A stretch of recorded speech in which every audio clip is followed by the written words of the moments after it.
Welcome here to Wake Up Call with Dan Tortora. Happy to be here with you where sports truly meets that thing called life. Honored to be here every Monday through Friday from 9 a.m. to 11 a.m. Eastern Time. And of course, we are here inside of the Heritage Hill studios. You will find Heritage Hill with you in Pompey in the rolling hills of central and upstate New York at the Brew House. And you'll find it at their newest location right here, Heritage Hill North on 628 South Main Street in North Syracuse, New York at Sweetheart Corners. We appreciate everybody that supports local and heads out to the wonderful Heritage Hill Brew House as well as Heritage Hill North. And of course, if you're going through the airport at Syracuse Hancock International Airport, you can also find Palladino Farms, which is important because I'm talking to coaches and you know that recruiting happens on the road. So with that being said, I have Kelly Seibt here with us as well as Kaitlyn Walker. You will see them as they speak back and forth. They'll show up here on your screen. Onondaga Community College Lazers women's basketball head coach Kelly Seibt, who made the decision to hire back an alum in Kaitlyn Walker. Kelly, how are you? Good. How are you? I'm doing very well. And Kaitlyn, how's everything going? How are you? I'm doing good. I'm just doing good. Just doing good. All right, fair Yep. enough. So Kelly, bring me into this decision. The why for you. We know that Kaitlyn just finished up her time over at Lemoyne College and had an opportunity to come back home and be right here within a few miles of where she grew up and where she spent so much time. And of course, she has her connection back to OCC and those playing days. Why bring back not only an alum, but specifically Kaitlyn? Well, I mean, you just said it. I think that it is very important for our female student athletes to see, a lot of females on staff. I think, one of my favorite lines is if you can see her, that you can be her. So I think just having an all-female staff, I think that's just special. And the fact that all three coaches between me, Sam Roberts, and Kate, we've all played in this program. We all went to college here. We were all students here. We sat in these classrooms. So we know firsthand what these student athletes are going through. And I've always prided myself on having a staff that's all alum, all female, just because we have that connection. This program has been successful for many years and we haven't changed anything. You don't fix something that's not broken. And so all three of us have played in the same exact system that is not going to change, has not changed. So I think that's also crucial. Yeah, and like you said, it was important to you to have a staff of alumni that, obviously know the ins and outs of this program, know what it means to be an Onondaga Community College Laser, and at the same time to have a female staff, like you had stated, if you can see her, you can be her. When you look at yourself and what you've been through and the experience you've had, and then you look down the line here on the sideline, knowing that what Sam Roberts has been to this community, what she's been to OCC, and Kaitlyn Walker as well. If you can see her, you can be her. Alumni is important. Why Sam? Why Kaitlyn? Why have both of them? I mean, I know personally what they mean to me and what I've seen from them over the years, but why specifically Sam and Kaitlyn? Why do you think that they're the right ones to help spread the message of OCC? I think when you're a coach, and you're coaching these student athletes, you see different things in each one. And it's kind of rare to see, a player come through and you just think to yourself, like, this player has that coaching ability that they're going to become a coach someday. And it's only happened a handful of times for me. Every person I've hired on my staff, so Sam Roberts, Amber Meggs, Jordan Vaught, and now Kate, while they were playing for me, you just knew that they were going to be coaches someday. And so, I always held that in the back of my mind that, if I ever needed a coach again, I know who I would go to. And Kate was one of those. Sam was one of those. Jordan and Amber as well. But now I'm just very excited to see Kate, finish out her playing career, which is sad for a lot of people. Yeah. And I tell people that all the time is, nothing compares to playing, but second best is coaching.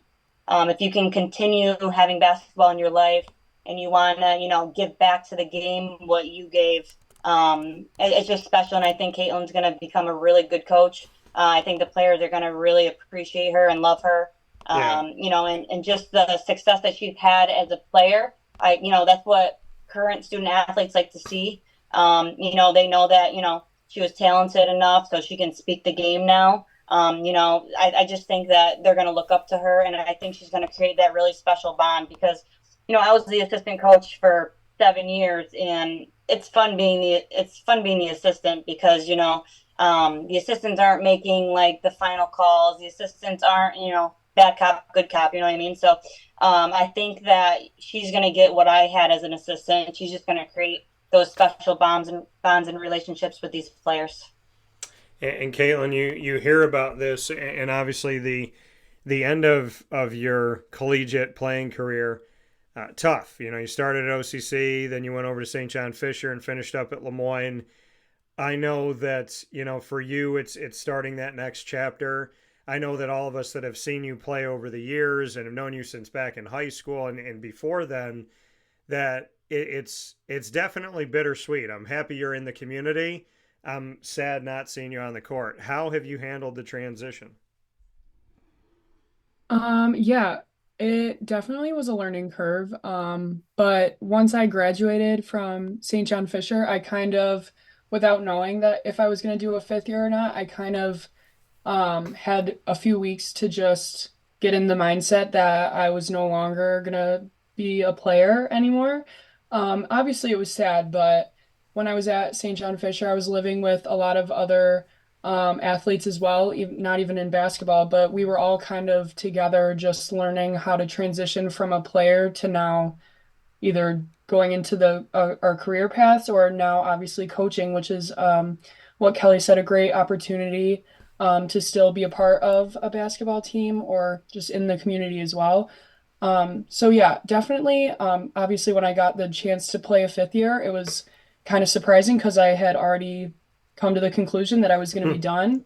Yeah. And then obviously playing again was great. And still having that extra year to do what I loved, which is also great. But now having this opportunity, I'm really excited to still be around the game. And I mean, this past year for Kelly and OCC, I would go to as many games as I could, only a few this past year, but I just love watching the game. So now being able to coach and be a part of the OCC team too is just really exciting. So I'm looking forward to it. If you'll allow me to go back in time here to your playing days, I want to go back to West Genesee because that's how I met you. And Yeah. we go back to, a 3-year letter winner on the varsity team, three consecutive Section 3 Class AA championships, and I was with you all at the state championship game back in 2019. I had made a decision back, your coach at the time, Stafford Spreeder, and the coach of the boys team, Fred Kent, I had told them that if you all advanced and you made it, that I would come home. I was at the ACC tournament. I left the state of North Carolina. I don't know if you know this, Kaitlyn, but I don't think I did, no. so I left the state of North Carolina. It was before the championship game. I think Duke, North Carolina was playing or something like that. I left because I said to my parent, I said, I got to keep my word. Got on a plane, flew home, had my car at Syracuse Hancock International Airport, flew straight home to Syracuse, got in the car, drove to Binghamton. Then I drove to Albany. Then I drove back to Binghamton. Then I drove to Albany. Then I drove home just so I could be there to see your team with West Genesee and to see the boys team as well. So I remember vividly how important not only you but your teammates were to me back then. And I guess now you know the story, but that West Genesee history to me was very important, and it was worth leaving the ACC tournament for. That's awesome. So when you look at, you played JUCO, of course, and NJCAA at OCC. You played in different divisions of the NCAA. You finished up your career with a fifth year in Division One and had a fantastic, just Lemoyne women's basketball in Division One, making a 14-2 record in that first season in the NEC, second only to the team that ended up being the champions. Played in the championship game at their home, speaking of Sacred Heart, and handing them their only loss, which was also at home in the conference, having a winning record in the first year in Division One, going to California, going to Colorado, all over the country, spending a month and a half away from home. What was that experience like? Because as you go into coaching now, you've seen so many elements of and so many different places of college basketball. To finish up your career with a move from D2 to D1 and seeing that Lemoyne move being a part of history, there's only one team that's going to do it. And you had a winning record in conference. You played in the championship game in conference, played in the WNIT, and got to the postseason nationally in the first season as a Division I institution. And, you know, we just look at that overall record and experience of going all over the country. What are the takeaways from a season that will only happen once? Yeah, so after I had graduated from Fisher, when I committed to Lemoyne, it was still D2. And then I think maybe a week later, not even a week probably, they announced that they were going D1. So that was obviously a major shock to me. And I know after meeting all of the other girls on the team and even some of the coaches that it was a huge shock for them too. But with being shocked and surprised about it, they were also super excited, which I mean, I was too. Never thinking I would have that opportunity. I was really excited. And over the summer, you know, like all the other girls on the team, we spent a lot of time getting ready for that season and training, and then stepping on campus. All the girls on the team welcomed me with open arms. I wasn't sure how it was gonna go, but obviously knowing some of my other friends and stuff that went to Lemoyne, it was comforting knowing that I knew people there. And obviously I was commuting too, so living at home was also nice too. But yeah, all the girls on the team just welcomed me. I felt like I had been there for a while, even though it was a really short and quick year. But yeah, it was really cool to do all the traveling in the preseason. Obviously, I never got the opportunity to do that. Obviously, at OCC, we were going to go to Florida, I think it was, but then COVID hit, so we didn't go anywhere. And then just short travels were at Fisher, like going to, I think, Pennsylvania and Ohio. So just getting on a plane with my teammates and going somewhere was just a really cool experience. And it was really fun, although it was hard to lose in the preseason to the huge teams that we were playing. It was just a really good experience to play really high major teams and get that experience as well. And then beating teams like UB and UMass, that was just a really awesome experience to be a part of as well. And it was really cool. It helped our bonding as a team, just traveling and getting to know each other. So just overall, that experience was amazing. And I'm gonna hold on to those memories for forever. But yeah, just the transfer from D2 to D1 for Lemoyne, obviously it was a learning curve for everyone, but I think all the players, coaches, and staff members all did it really well. Everyone was accommodating and everything. So it was really smooth. It felt like there were no bumps in the road or anything. So yeah, it was awesome. And for you, Kelly, you know, you hear about all this experience and you see all the experience that Kaitlyn's had since she was at OCC. What does that bring to your team immediately, and what can you say to that experience and that road, the trail that's uniquely Kaitlyn has traveled, and how that can help your team and help your student athletes right away? Yeah, I mean, experience is everything. You know, when you're trying to get a job, they look at your experience. You know, it's just her resume is unbelievable. And I think to, you know, be a coach on a JUCO staff, you know, she can say, I did what you're doing now. And, you know, I know what it takes to get you, you know, if you want to play at the D1 level, if you want to play at the D3 level. And obviously, if she played at the D1 level, she'll know what it takes to be at the D2 level. And, you know, and that's part of the conversation I had with the returners and the incomers for next year is, you know, we hired somebody who we know, you know, especially the post players are going to really enjoy being around. But just in general, like a very recent student athlete, Because, to be a student athlete in today's world is very tough, you know what I mean? With all the mental health stuff going on and just the demand of being a student athlete. I mean, she just got done living it. I mean, I lived it up until 2013, which was a totally different time than it is now. And Sam's right in the middle of the two of us. She got done back in 2018. So, I mean, it's really cool to have, the three different generational coaches with the different times that we played. But just the fact that, she can say that she, scored 1,000 points in college. She played Division I. That's all that's not why I hired her. That's definitely not why I hired her. But it's just the cherry on top that she can speak about these experiences. She didn't get on a plane until she went to Lemoyne. We got on a plane the last 3 years here at OCC. So I hope to get her on the plane going forward.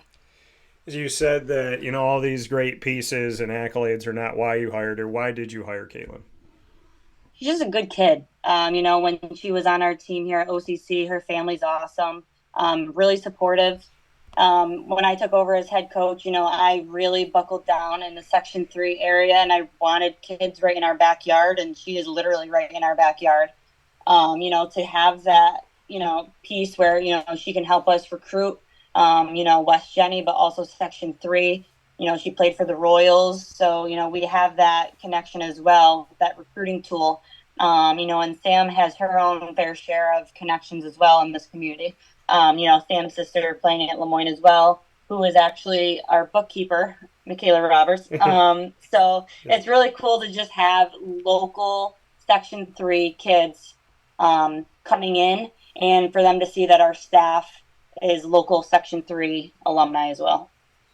Yeah, and Section 3, I mean, there's so much talent. And as I spoke about before, just seeing West Jenny alone back in 2019, to have two teams that were so extremely talented and, state-wise talented. But we've seen that with West Jenny. We've seen it with Liverpool. We've seen the successes of history with CNS and somebody named Brianna Stewart who came through this community. So when you look at Section 3 and you look at the talent that is right in the backyard, OCC provides an opportunity to take that talent that we've been watching and that a lot of those games we've been seeing at the SRC arena and keeping those teams, here on campus at OCC, be it in the SRC or be it in Allen Hall. What is that piece of it for you when you talk about Section 3, to go a little bit deeper, the talent that is here, and to go to a student athlete and to say to them, you want to come back to the campus that you just hit that game-winning shot at in high school? Yeah, so I mean, every year recruiting is different. And, unfortunately, I feel like there's a stigma and a stereotype surrounding community college. It's very rare for, a recruit to, tell me, yeah, I was planning on OCC all along. It's typically a lot of high school seniors' last resort. But the curve has really been changing lately. We've really been finding seniors in high school who want JUCO. They want to start, at a 2-year. They want to develop more. They want to, be at a community. We talk about community college. We're Onondaga Community College. Community is our middle name. And I think they just want to stay in the community, show out for their community. You talked about how they could have played in the Allen Hall or SRC arena for sectionals. Those are good memories. Even if you lose here, those are still good memories. You made it to sectionals, you made it to the finals. Sometimes we host beyond sectionals. So I just think that, the stigma surrounding community college is starting to go away. You see it on the men's side too. Our men's team is getting really good recruits, 2 from West Jenny for next year so far.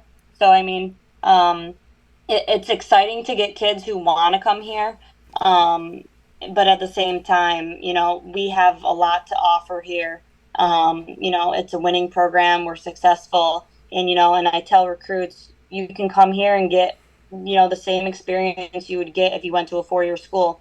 Kaitlyn was talking about how Fisher, they didn't really go far. We go far. We go to Minnesota. We go to Florida. We want to give that experience to these kids because we don't want them to feel like, oh, I'm going to JUCO, like it doesn't matter. Like JUCO matters. Like JUCO is a really good, talented, level. And I think that us here at OCC, we can really portray that. We can show them that, just because it's a 2-year school, it doesn't matter. We can really compete and get after it. And Kaitlyn, for you, coming off those words from Kelly, just what you've like I said, you've seen so many different elements of college basketball. You've seen JUCO, which was inside of the NJCAA. You've seen NCAA D3. You've seen NCAA D1. The stigma of JUCO, the stigma of a 2-year school. Kelly talking about that changing and looking to change that. You've seen so many elements, so speak to your experience and why OCC and why JUCO shouldn't have that stigma. Yeah, right away when Kelly said that, I automatically agreed with that statement. It's sad that there is that stigma against community colleges and people attending them, but I think it's one of, or not, if not the best start to students' college careers. For me, one thing that stood out to me and I automatically think of anytime I hear of OCC is something that one of my old assistant coach at West Tennessee and one of Kelly's good friends, Carly, said to me was that when she went to OCC, she wished it was a 4-year college. And right when I left OCC, I always thought of that. If it was a 4-year college, I think I would have stayed too. Just my experience at OCC and the game, obviously playing basketball there, I loved it. And going into it, I didn't have I didn't have expectations. I didn't really know. Just because when you're going out of high school, you really don't know. You hear from maybe older friends that you have or family members. Just the college experience is different for everyone. And for me personally, when I was in high school looking at colleges, I didn't know yet what route I wanted to take for my education either. So my dad also went to OCC too, so that helped a lot too, hearing his experience. And I never had a negative thought about going to OCC. Living at home and like Kelly said, being in the backyard of OCC, I could commute and save a lot of money, which is another good experience for going to a community college for a lot of students. And the education side of it, the academic side is just, I think people think that the classes aren't as good as D3 or any other 4-year college, D2 or D1, which is wrong. My classes and my professors were awesome. Even, I've even talked to some of my professors that I had at OCC and kept those relationships. So it's great. But yeah, it's sad that people think that there's so many negative sides to a community college, but when in reality it was one of the best experiences. And I even told my dad, he would ask me all the time what my favorite year of college was, and being at OCC just for 1 year was one of my favorites, or if not my favorite year. So definitely having that background and going to 3 different schools, I can confidently tell students and upcoming people that are still in high school that going to OCC or any other community college is a great option and something that people should really look into.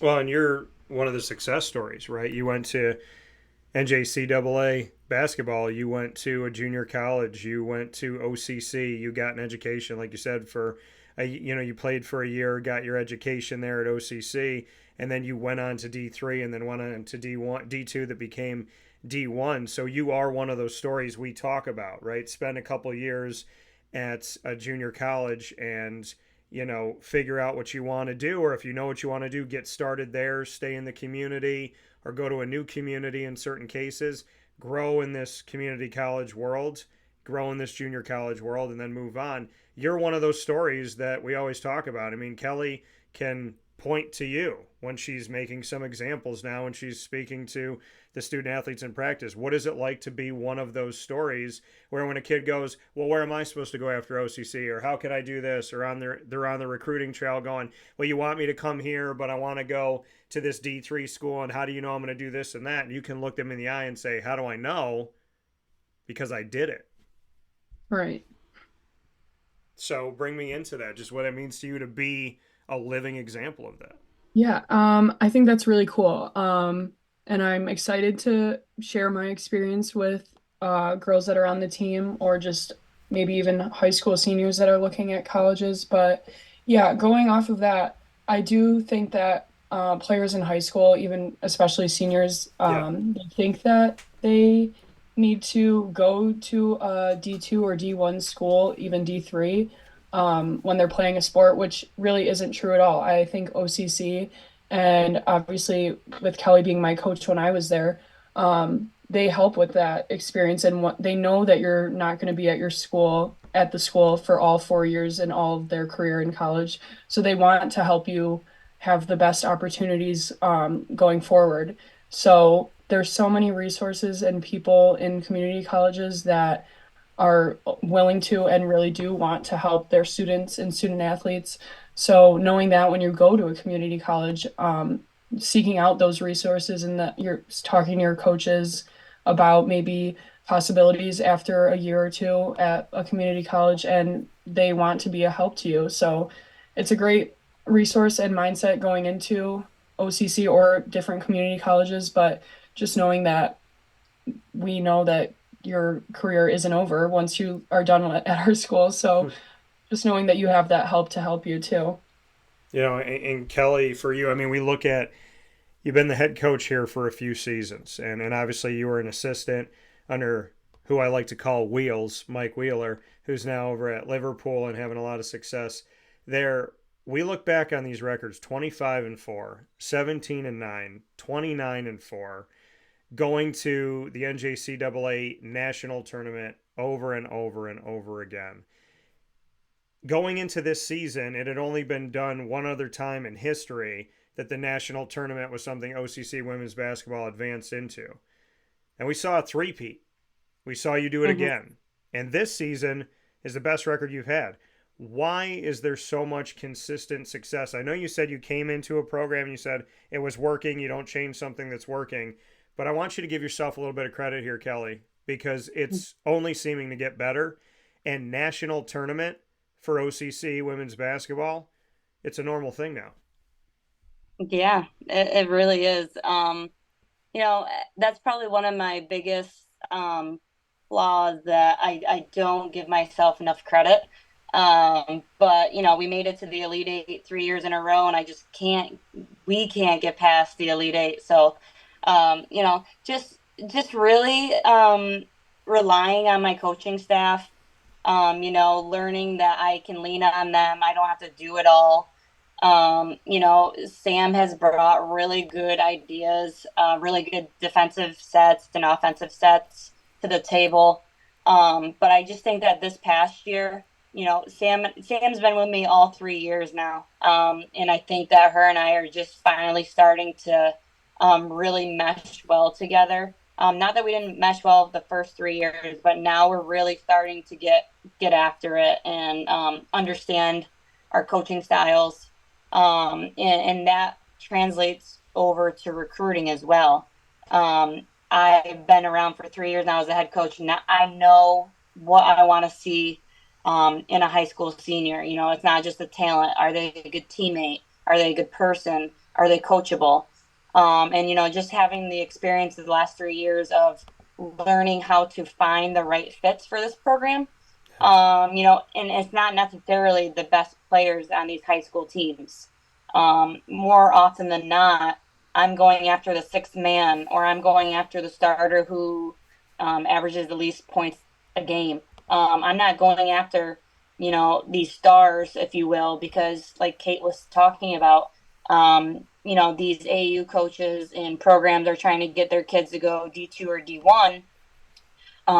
So like I call them diamonds in the rough. Like, maybe they didn't play big time AAU, but they're really good players. If they can fit our system, then anybody can be talented. So I just think that, just finding the right fits, finding the right sets, in this past season we were really successful because I think that we just got local kids, not necessarily any like AAA teams, AA teams. We had Lafayette kids, we had OCS kids, We had smaller schools, and really that goes for next year too with the kids coming in. So, it's not, there's no recipe. It's just really finding who you have, making them mesh well, and just the team chemistry. This past year, they were like, I've never been a part of a team as a player or as a coach. This was my 10th year of coaching altogether. I've never been a part of a team where there's no drama. Like, we had no drama. They loved each other. It was a sisterhood. And that really was the key to our success, I think, this year. With only suffering 4 losses on the season, we just really rallied around each other. There was one game at halftime where our starting point guard was not playing well, and one of our third string point guards, she could have been upset at halftime. She wasn't playing. She didn't get 1 second in the first half. She went up to that player in the locker room at halftime, was giving her a pep talk. Like, you don't see that often anymore. You don't see, the unselfishness, and that's what we had this year. So it's really just finding the right pieces. It's like a puzzle, right? Finding the right pieces, putting it all together with the right coaches, with the right players. I'm lucky enough to have really good administration here as well. It really takes a village, and I'm just excited to see what we can do next year because we have really good incomers and returners. No drama, congratulations, because in today's world, Yeah. that is so difficult. You, as I mentioned before, and like you mentioned, 10 years of coaching, 7 as an assistant, 3 as a head coach, going into year number 11 now. What was it like to learn about this program that had success as well under Mike Wheeler? What was it like to learn from him? And when you say if something's broke, don't fix it, I know you put your own piece to it, Kelly. I know there's the Kelly Seibt stamp. What is it about Mike Wheeler that you liked that was there that you built off of? Yeah, I mean, I would not change for the world who my mentor was.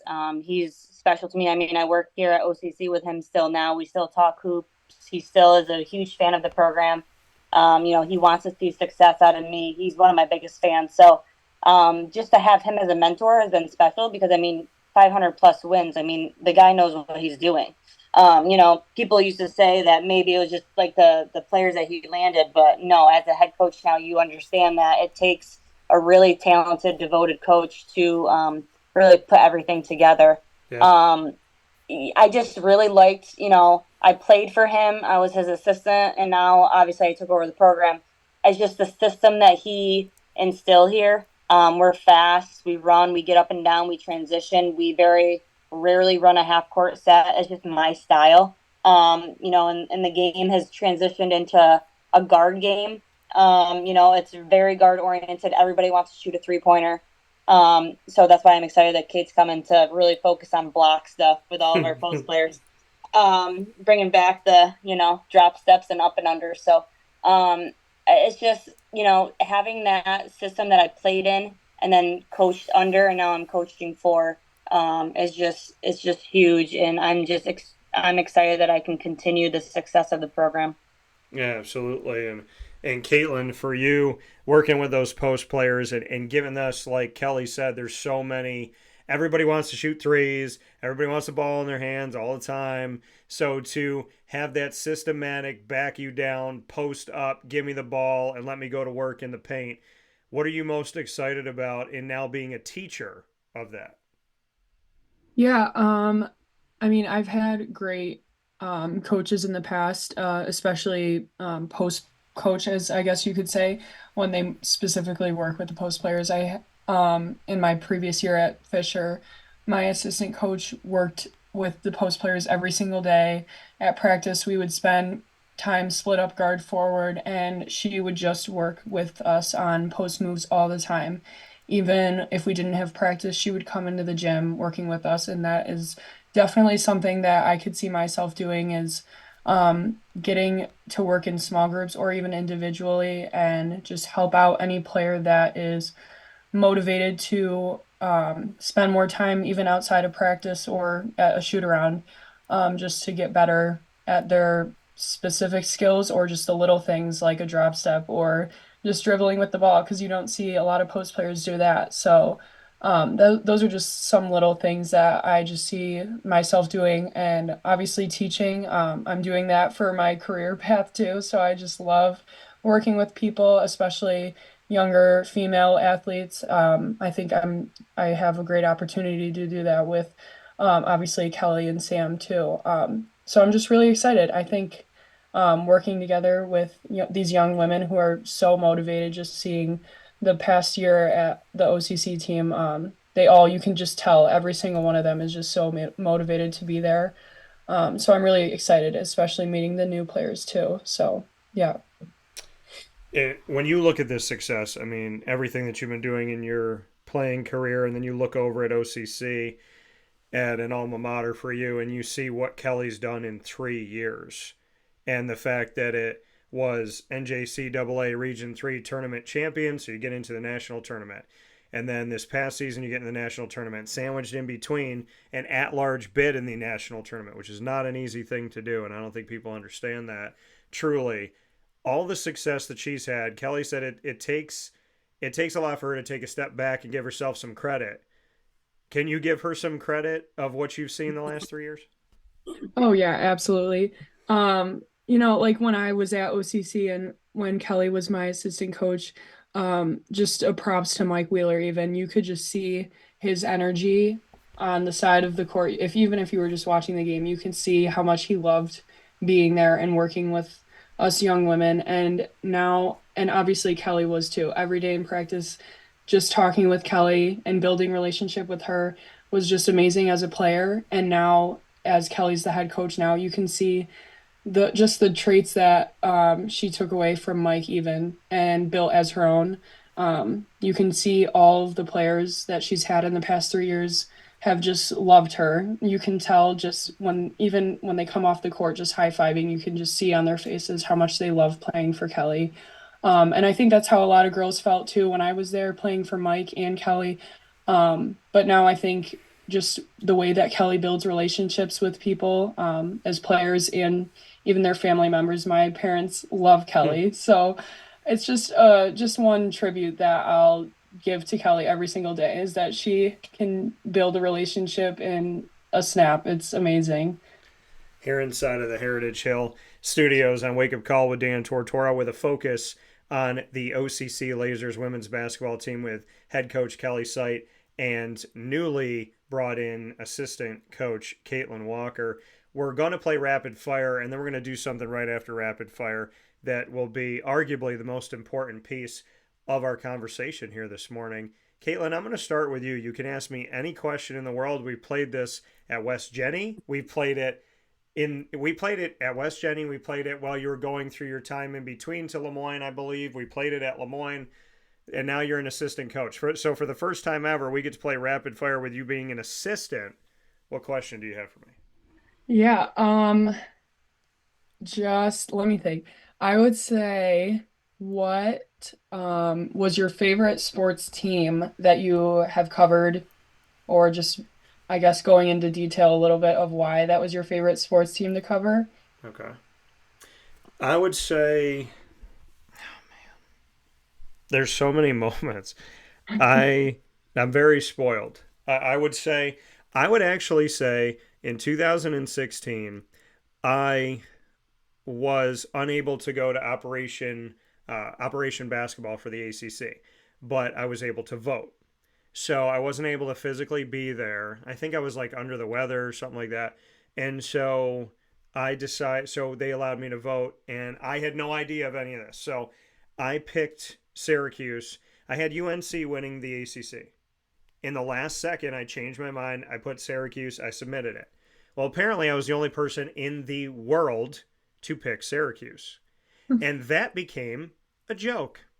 And so I guess people asked Jim Boeheim about it, and the media was joking about it. And then the newspaper decided to write an article, and they said, hey, we're going to write an article about you no matter what. And I said, well, if you're going to write an article about me, I better have some quotes. I knew they were going to misquote me, and I knew they were going to misrepresent me. So I wrote a story beyond their story and said, this is what I actually said. And I said, this is why I think Syracuse is the top team. Now, I gave, my Mike Benajay reasons and down the line and all these people that were there and yada, yada, yada, and Cooney and so on and so forth.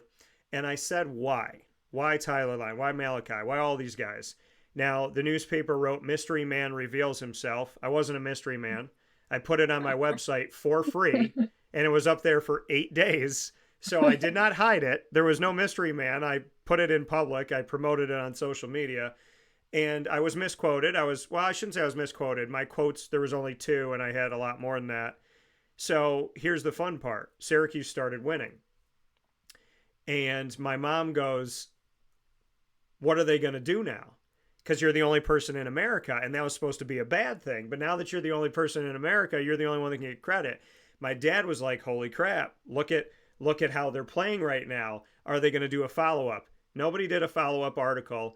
The top 2 teams I picked in the ACC that year, Syracuse and North Carolina, not only were good, but they represented 50% of the Final Four, and I brought my dad to the Final Four in Houston in 2016. So to the people that wanted to out me as a crazy person, thank you so much for giving me the publicity that I was the only person to pick Syracuse. That's probably awesome. a very proud moment, Kaitlyn. Yeah, that's a good story. So yeah, that's just a fun thing. God works in awesome ways. My question back to you, Kaitlyn, is, oh my gosh, there's so many things. Okay, this one came to my mind and I don't know why. I've never asked this question before in my life. I've been broadcasting for over 20 years, but this is the question in my head. If you were a salad, okay, so like we're making an ingredients to the Kaitlyn Walker like signature salad that's going to be at Panera or whatever. What ingredients are in your salad to describe your personality? Oh, geez.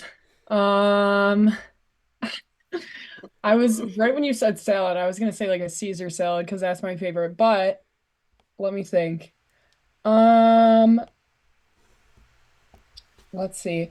Well, a lettuce base, I guess, just for the salad purpose.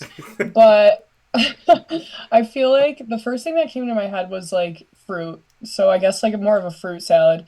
Just 'cause I don't know. I just thought like I have a pretty energetic, like bubbly personality for the most part. Yeah. So I don't know why just fruit and like grapes and strawberries and stuff just came to my mind. So I guess mainly like a fruit salad, but Okay. also like I guess like almonds and stuff like that in there too, just for a crunchy purpose. I don't. I like it. It is. I mean, that's a good salad. You put fruit in there. You put the candied pecans or almonds or something like That sounds good. That's a good salad. I've never asked that question before, Kaitlyn, and for some odd reason, I was like, you know what? I want to know the answer to this. So thank you for your answer. Of course, that's a good question. Thank you, Kelly. What's your first one for me? Um, what did you think about the whole Caitlin Clark phenomenon this past year, and what do you think she really did for women's basketball? Well, I love that question. I love it for more than one reason. I love it because that's how I started my career. So back in 2003, when women's basketball wasn't covered and wasn't talked about and wasn't on television, I started my career and I stepped into college, got in August, and in November of 2003, I will never forget this. 12 minutes before a game, I was doing laundry in Madonna Hall at Marywood University, D3 school out in Scranton, and I had a blue collapsible hamper and I put it on the top of the washer and I was putting my last quarter in and I got a phone call from Brandon Smith. I ended up being the best man at his wedding. And I got a phone call from Brandon and he said to me, hey, I know you always wanted to do this and you talked to me about this. And I had only talked to him about this for a few months. He goes, the guy that was supposed to broadcast the game, he can't come today. Do you want to come out? I ran to the gym. To this day, I have no idea where my clothes are. I think somebody probably stole them. And I went to the game. I didn't know any pronunciation. I didn't know who we were playing. I didn't know anything. Did the game, did it my way, got it my side, guided me, and just talked about a game that I love, made jokes, showed my personality. And they said, We loved it. We want you to come back. I came back, and they said, we want to start simulcasting on basketball for NCAA D3. We want to simulcast on TV and radio. We're going to put it out to tens of thousands of people in the community in Northeast PA. I said, okay. I said, women's and men's or men's? Like, what are we doing? They said, well, definitely men's. And I said, I'm not doing it unless it's both. I'm not going to come to a doubleheader and set up in the middle of a women's game at 6 o'clock and show them, oh, yeah, we're here, but we're not here for you. So I said, if I'm going to do it, I'm going to do both. And I'm greedy in that respect, right? I'm chasing my dreams. I want 2 games. I don't want to do 1 game. And the women's team was better than the men's team pretty much all 4 years that I was there. I wouldn't have the friends that I have today if I didn't cover women's basketball. So back in November of 2003, I said, I'm doing both. And we did both. And then they built a new gym. And Dr. Mary Jo Gunning, the athletics director at the time at Marywood, said, we would not have put any of this stuff into the new gym, any of the plugins, anything, if not for specifically your show. And now 20 years later, they are still broadcasting these games. And I had one of my friends that played on one of the teams, Kaitlyn Hajmahalis, who's the head coach at Kings for the women's basketball team for the Monarchs. And she took a picture last season of the sideline. And she said, your show's still going strong. They're still holding it down for you. So That's amazing. I started my career covering women's sports. I went to ESPN when I graduated, right down the road in Scranton at time, Shamrock Communications, ESPN 630, 1240, and 96.1 FM. And I was told, you're never going to get women. You are men 25 to 54. That is it. I was like, why can't I get kids? Why can't I get grandparents? Why can't I get women? And I said, you know what? I'm going to get women. And every time somebody said that, I go, I don't care. I'm going to do it. And so people ask me, how do you get women to listen to sports radio? And I said, it's very simple. You only have to do 2 things. Respect them and cover their sports and treat them as if they're equal, because they are. So That's the basis of my career. So Kaitlyn Clark, what do I think? I think she's awesome. She's my favorite player. Breanna Stewart, please don't get jealous. But I love Kaitlyn Clark. I really, really do. And some of my favorite memories involve her. Not even this season, but last season, watching the NCAA tournament, I loved her. I loved watching her. And there's so many great coaches out there and there's great players out there. But if it speaks anything to you, before we got on this call, I went to GG Cards and Breaks, which is one of our partners, our sports card partner in Syracuse. And they're over on 639 Delmar Place. I opened up there's a guy selling his collection there, and Anthony is helping him sell it. And I'm looking through the collection, and I've been looking for a Kaitlyn Clark auto for months. And I found 2 in his collection. And he goes, take out what you want and let me know. So I took them both out and I put them on the table. And he goes, he's not selling these right now. I was like, well, you need to tell me when he is. So what has Kaitlyn done for the game? You know, I think it's not just her. So many players. I think there's... Oh, absolutely. Yeah. Over time, I mean, I grew up on Rebecca Lobo and Lisa Leslie and Cheryl Swoops. And I was very spoiled. And now I think what Kaitlyn and Angel and so many players have done, and Paige and so on and so forth, I think it's exciting. But here's the thing, and excuse the long answer on this, but the reality for me is, well, don't excuse it. We need to talk about women's sports more. So the reason why I absolutely love what's happening right now, it's actually very simple.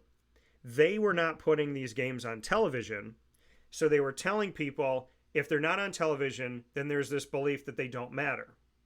And so if they don't matter, then they're not on television. It's creating this cycle that was actually manufactured out of falsehood. You don't put a game on TV, so then people think that it's not important enough to watch, and they think that nobody wants to sponsor it, and they think the TV networks don't want to carry it. So then they go, okay, well, then the game probably sucks. And Why are people watching now? Because it's on TV. because you can see how good these women are, because you can see how fundamentally sound they are, because you can pick a favorite team that's not named UConn or Tennessee because they were the only two teams on when I was a kid. So Right. for me now, what has she done? She has taken full advantage of the fact that, thank God they're on TV right now. But what I love more than anything is when I was a kid, people would say, when they wanted to, make fun of me, they say, you play like a girl. And now that I'm a broadcaster of 20 plus years, I love saying play like a girl because I got a lot of respect for the way that these women play. And I just hope that everything that came from these last couple of years, now that Kaitlyn and Angel and so on and so forth are not in, and Diasia Fair, now that they're not in college basketball, I hope that college basketball doesn't dip at all, because the next great and there's not going to be another Kaitlyn Clark, there's not going to be another so on and so forth, but I want people to be excited for the next team, the next, superstar.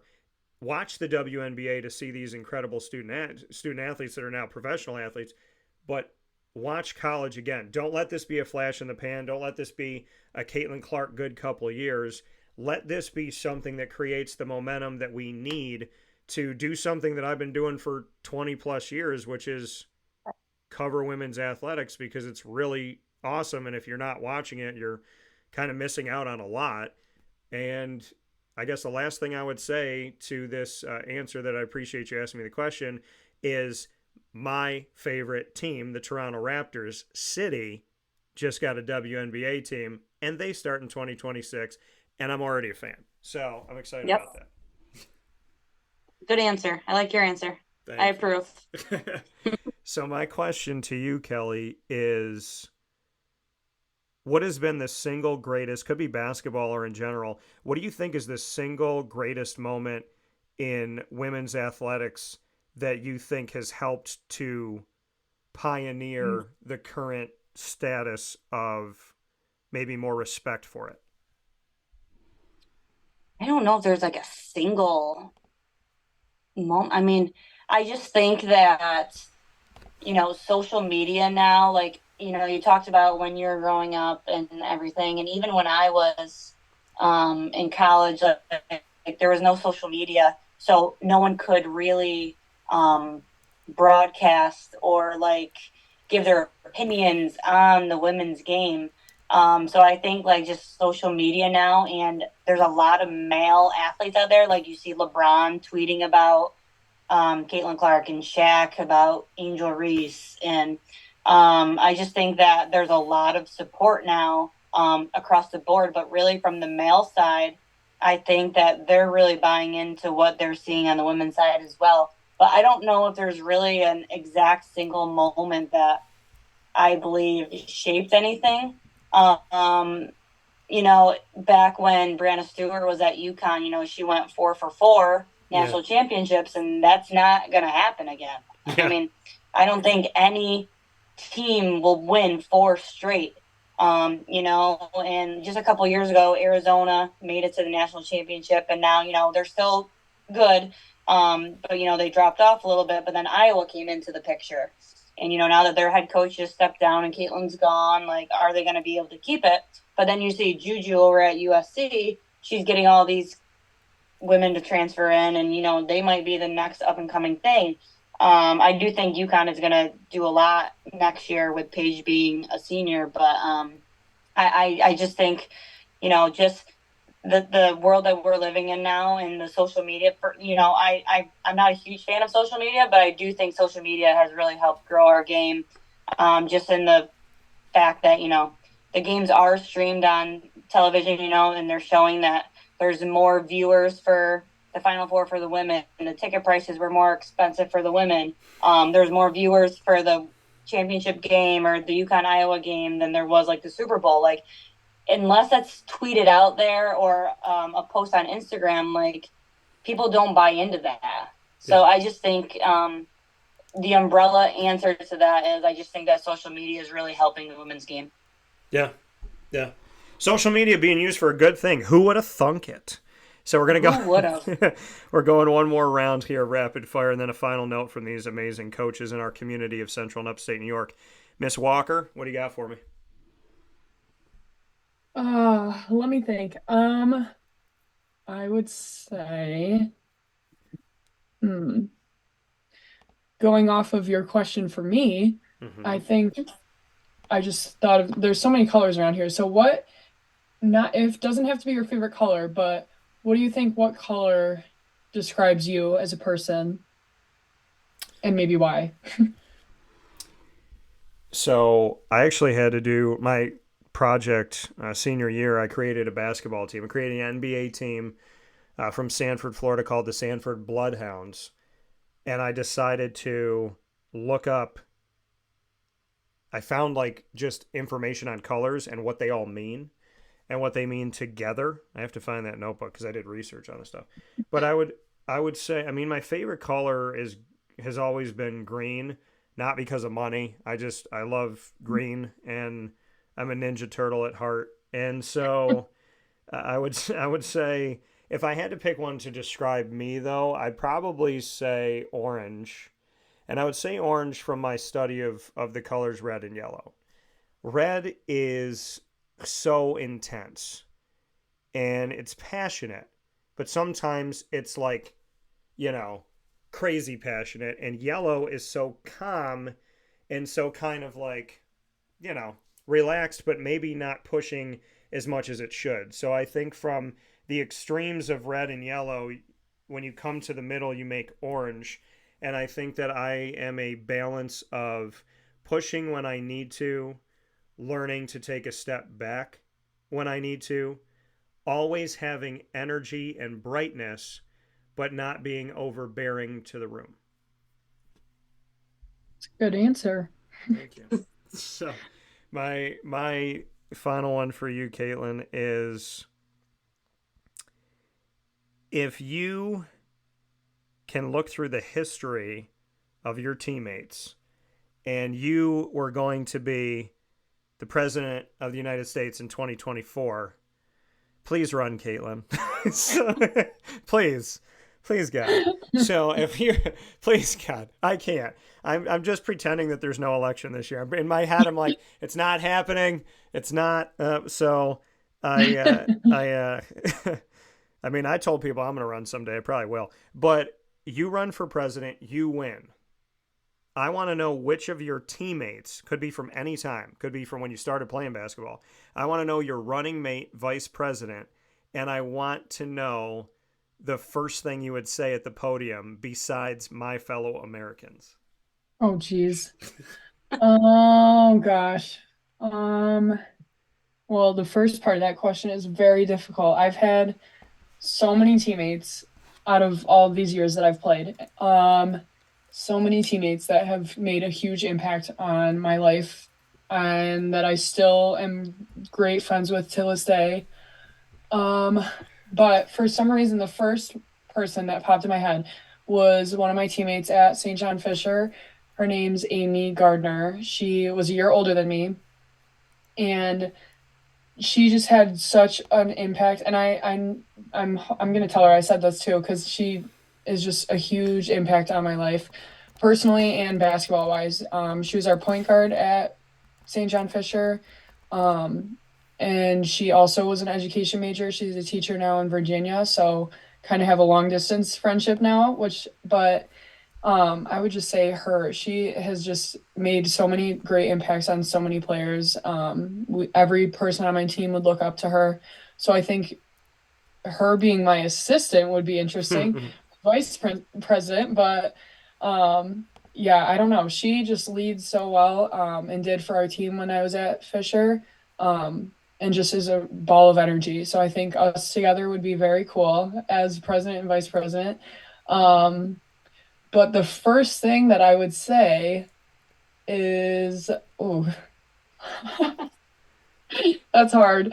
Uh, let's say, well, I would just say probably something like that. These are going to be the best 4 years for all of you, whoever was listening, that we were in power, that I would just announce that these would be a great 4 years for all of them. I would have said the same thing I said when I picked Syracuse. I can't wait for y'all to be wrong. So I like that. I like that. These will be the best 4 years. Kelly, your final question for me. All right. So you talked about how, you made a promise to West Jenny girls and boys, that you would leave where you were and fly back home to them. Mm-hmm. I'm asking you, Dan, if we make it to the national championship game next year in Rochester, Minnesota, are you going to drop what you're doing and come join us in Rochester, Minnesota? It's a great question. That's a fantastic question. I was already thinking about stuff, and I feel like we should win a national championship because, I mean, come on, it's Rochester. I mean, we have a Rochester, so why not take over another one? But if you're asking me if I will drop everything in the 2024-25 season to come see a school that I have loved for so many years, over a decade, thanks to the wonderful people I met back in the beginning, Dave Paziak, Mike Wheeler, and the late, great, one of my wonderful friends in heaven, Rob Edson, that I miss dearly, would I drop everything to come see y'all? Well, I mean, I think there's only one answer, and there's only 3 letters. Yes. If it happens, when it happens, yeah. I hope you call me out, and I'll get my butt out to Minnesota, and we're going to go win a national championship. How about that? Let's do it. Let's do it. And I love that we share the same love for Rob Edson. That family means a lot to me. So hearing you say that just brought a lot of joy into my heart. That man gave me so much. I mean, he knows now up in heaven. I mean, he can see it all, but gosh, I mean, there are things that he gave me in conversations that helped me be strong enough for the moment. Mm-hmm. And I will never forget that. And if I can... He was always great with words. Yeah, I mean, if I could be a sprinkle of Rob Edson's energy on somebody else, then I'm doing something right. And he's one of those people that, I mean, I hope I live to be 100 plus and healthy and good and pass away in my sleep with a smile on my face. When I'm done and I hopefully get to go to heaven and meet my maker, I'm going to say, God, and before I even get the words out, I'll be seeing him come around the corner. I need a Rob Edson hug, because I still remember the last hug he gave me. So, 1 million. And his youngest just graduated from Syracuse over the weekend. I was just at her graduation party. That's how old we're getting here. That's so weird. I don't want to think. Don't talk about that, Kelly. We're gonna edit that out. So my last question, my question for you, Kelly, is, well, I asked a fun one about the salad world. Let's go back to food. I want to know the food that you could have every second of every day for the rest of your life and not get sick of it. And then I want to know this is so easy. And then I also want to know the food, and it could be a snack, could be anything. I want to know the one food that you would go back in time, and when that person was creating it, you would slap their hand and say, "Stop doing that. We are not going to make this food." Okay, so if I could only eat one food for the rest of my life, it would be French fries. Hands down, French fries. I don't discriminate. Curly fries, shoestring fries, steak fries, any kind of French fry dipped in ranch dressing, I am all for it.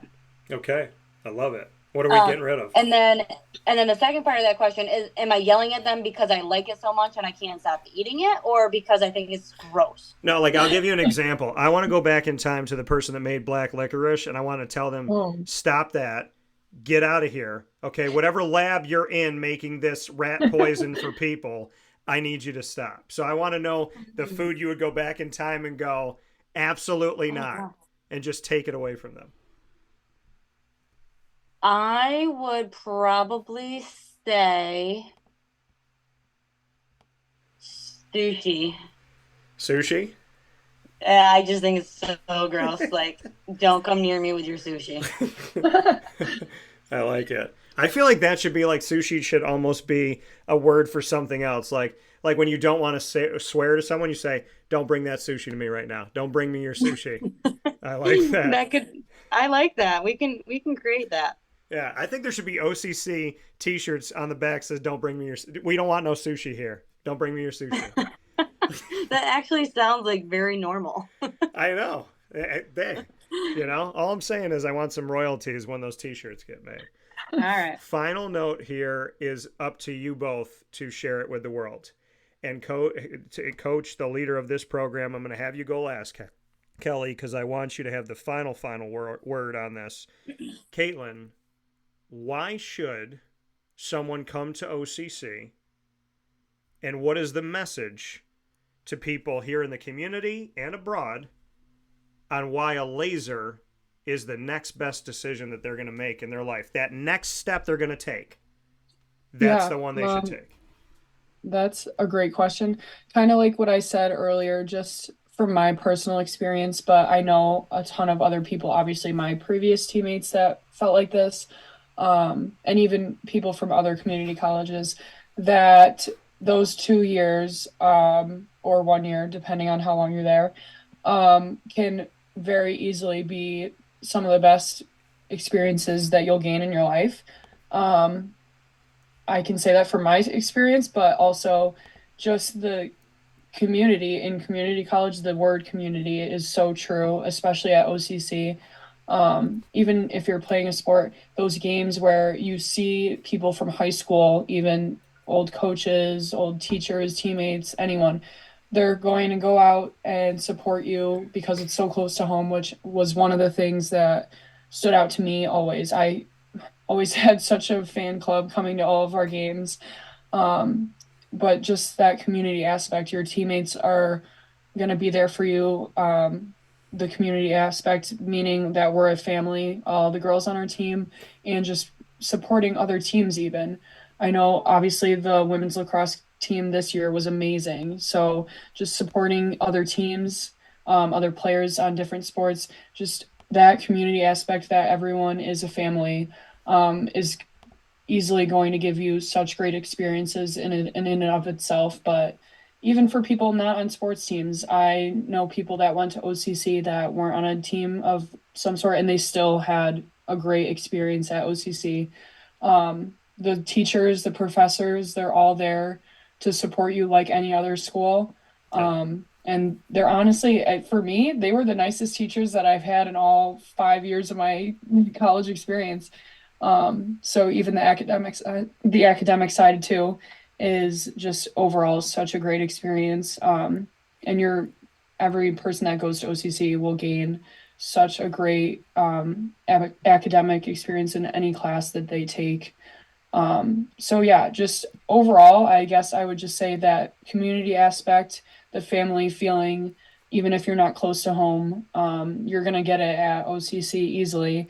And it's a lot of fun. So I would say that anyone going to OCC, I don't think you'll ever regret it. And if you're not thinking about going to OCC, you definitely should. So add it to your tour list too.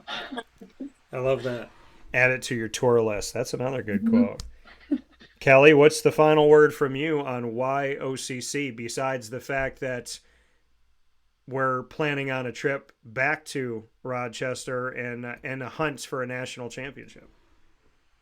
Wasn't Kaitlyn's answer so good? I mean, I'm just so excited that I hired her. I